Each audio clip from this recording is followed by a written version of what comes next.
Hello, welcome to another Ark Raiders video. I have just come on and to make a video just to talk about the kind of controversy with Ark Raiders and Embark, and not just Embark, I guess all of the main gaming studios that we games that we play, Battlefield, Call of Duty, Ark Raiders, you name it, we play it. And just the pressure they're under. And it's really made me think about this because obviously a day or two ago, Embark released its roadmap, showed through to April, and every month they're adding different things. To some people, it might be good, some people, it might be bad, it might be huge, it might be small, could be weather conditions, could be new art, could be new guns, and eventually we get a new map. And I personally am quite excited. I've played this game since it launched. It's only been out 4 months. And I just think it's an amazing game for a looter shooter. The graphics, the audio, everything about it is absolutely superb. And I've really enjoyed it. Now, there's these conversations going around in different videos that they're not releasing content quick enough.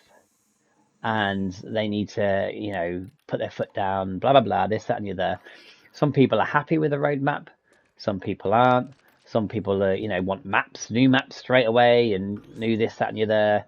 I'm just happy if they mixed up, the kind of robots, add some new arc into it, new weather conditions, really cool, kind of make the map a bit more dynamic. I think that cold snap went down really well.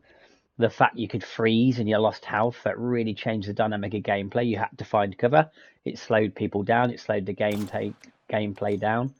And I think it was fantastic. And just because we're not in winter, I think I'd like to see that still return, because I think it just added an extra depth to it.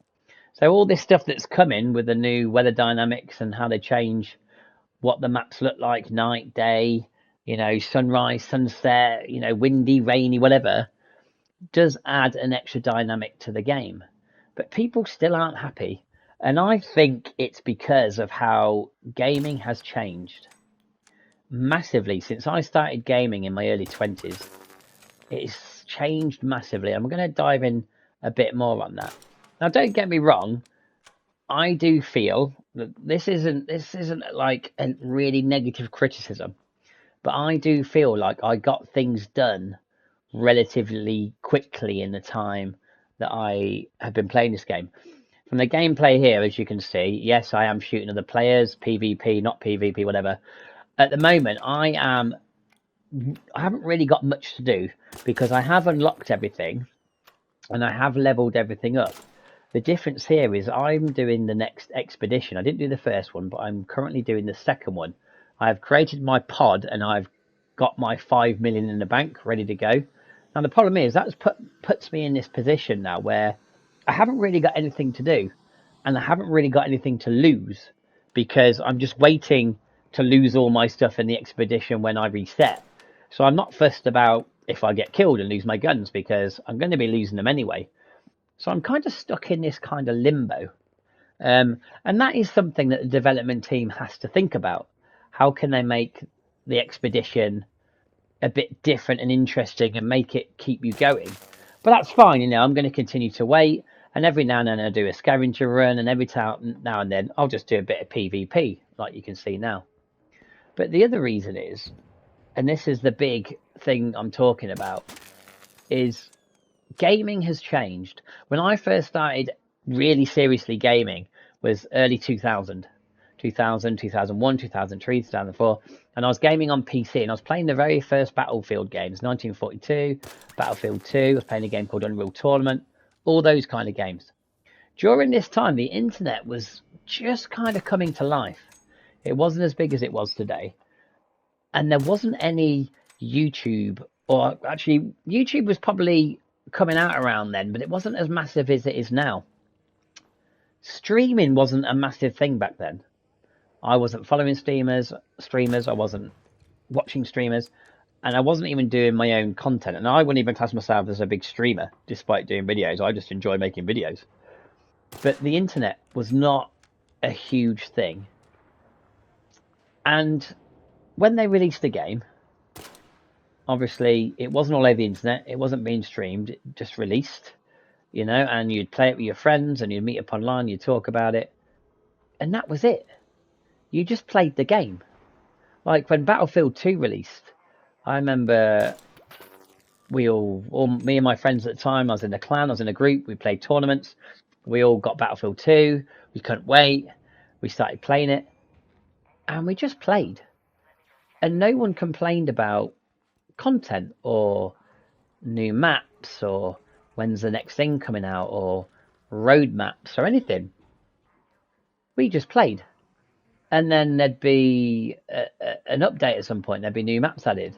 But you just discovered it. They'd just come out and you would download and you'd play.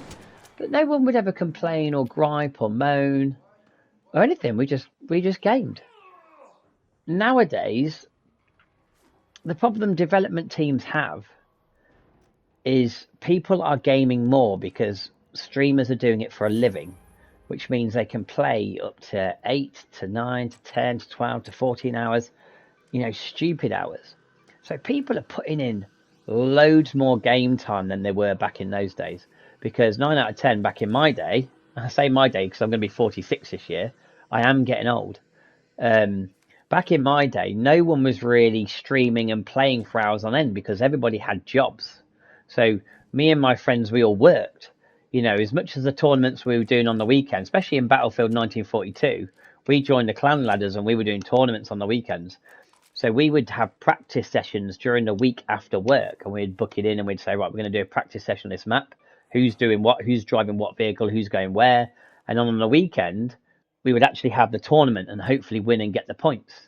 And then, carry on playing the next weekend and so on and so forth. But now it's so different. People are doing it for their jobs, and not just a small amount of people. There's so many streamers out there that are playing and gaming all day, every day, live streaming videos, whatever. But they're playing so much that they're getting through games so much quicker than we used to. And I don't think development teams can keep up with the demand. And then the problem is, then you get a ton of videos, people complaining about content, games getting boring, map updates, this, that, and the other. And then that kind of spreads around the whole gaming community, and everyone jumps on that bandwagon of, oh yeah, they're not doing enough, they're not doing a great job. And then behind the scenes, we have to remember that this is people working. People only have as much working time through the day until they clock out, and then they get to enjoy their own lives and see their own families. And I think the gaming community now is being a bit selfish.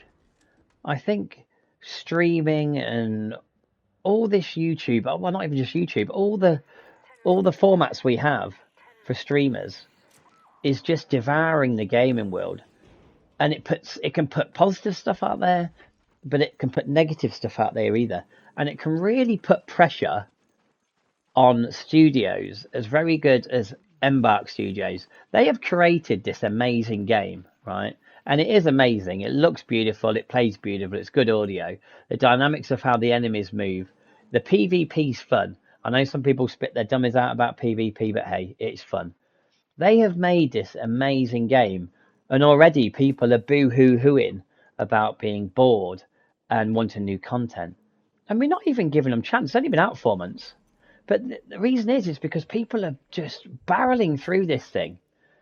And I know you can say the studios need to keep this in mind. Studios need to be prepared that when they release a game that has to have enough content till the next stage. But at the end of the day, these studios have no idea how popular their game's going to be, how well it's going to do, how many people are going to buy it, how many people are going to play it, how many people are going to stream it, and how many people are going to demand what comes next. I really feel for game development companies now and the pressure they're under to, one, make profit, two, keep their players happy. It must be really hard. At the end of the day, behind these games are people working a job, human beings. Do you know what I mean? That have their own lives and their own families and their own hobbies and their own interests. that we don't care because we want the gaming content, and we want it now. We want new map updates, But we need to kind of think that there's people behind this game with lives, and I think we need to put that in perspective and not be so demanding.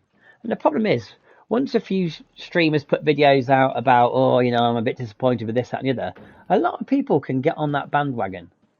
Now, don't get me wrong, I'm in a place at the moment where Arc Raiders for me is a bit stagnant because I've leveled up my benches, I've done my skill tree, and I'm literally waiting on the next expedition. There's not really much for me to do. But does it still mean that I'm enjoying the game? Yes, I'm still going in and I'm having fun. Sometimes I do PvP. Sometimes I see what I can find. I just try and make it fun. But I'm happy to wait. Like, this roadmap looks amazing, and I really hope they can make some interesting weather dynamics. You know, bring in some more interesting new arc enemies, bring in some new weapons, eventually bring in some new maps. But I understand that all this takes time to do as well. And one thing that I've learned about being patient is waiting. Is like when I played Call of Duty and Warzone, the amount of updates that they released over the months that were broken and would break guns and game glitch and all sorts was just depressing and frustrating for someone who played Warzone. I would rather be patient and wait for Embark to make quality updates and quality content. And if that means you have to wait a bit longer, so be it. I would rather wait. But I honestly think that the whole streamer industry, the whole gaming industry has become too demanding now. And I don't think development can keep up. Game companies can't keep up with the high demand. And the problem is they end up being under that pressure because they don't want to lose their player base, which means they don't want to lose profits, which means they don't want to be under pressure from anyone who's invested money in these companies, and then it all falls apart. Look at Ubisoft at the moment; they are really struggling.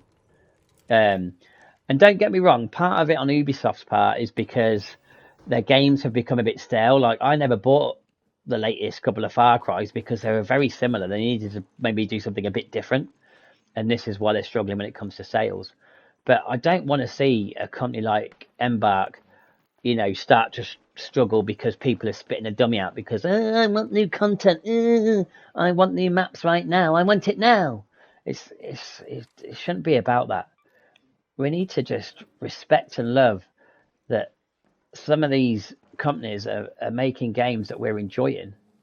And yes, Battlefield 6 is a bit iffy at the moment. I am playing that currently as well, and I kind of hope that they can get on board with the changes they need to make and kind of make changes to RedSec and make some bigger maps. But it takes time, and I really feel that the gaming community is crushing the life out of the industry because streamers are just playing so much. They're playing so many hours that they can get through content so quickly. They can get through content more than they can make the content. And it's streamed and it's watched around the world. And then soon as it's complained about, everyone kind of gets on the same boat. I am happy to wait. I'd rather wait for quality over quantity. I really respect Embark for what they've made. Some of these guys are ex-Battlefield developers who probably worked under a real negative pressure of DICE, where it comes money first, and if it doesn't flip in pay out, then it's on to the next thing. I think Embark are doing great work, and I really think we need to respect that. And I think, yeah, that's just my thoughts and feelings about the matter. But I'm really excited to see what's coming next on their roadmap, and I cannot wait. So see you topside, and see you in the next video.